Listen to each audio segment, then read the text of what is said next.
No nii, oleme siis nüüd oma kaamerate ja mikrofonidega siin Rakvere kesklinnas. Võistkond number 10 valmis.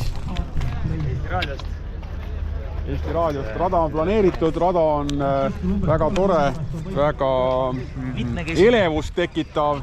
Palju on... Hoiad all, siis kustub ära. Nüüd kustus ära. Et raja peal on uut, on vana, on laenatud, on sinist, nagu ühele korralikule pruudile kohasne. Ja ühesõnaga meie oleme valmis igatahes. Nii et näeme siis.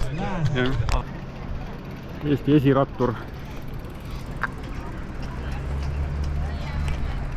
35 minutit stardini.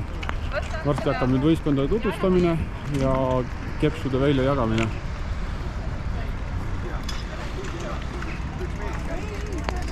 Hetkel on veel siuke väga hägune, kaootiline. 10 minutit stardini.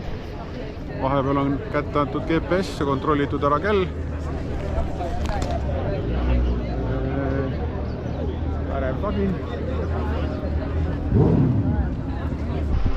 Ja otse ülekanne ülipõneva proloogi lõpust.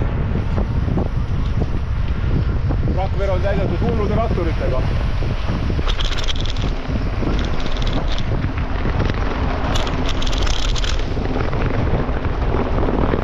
Esimesed tehnilised probleemid.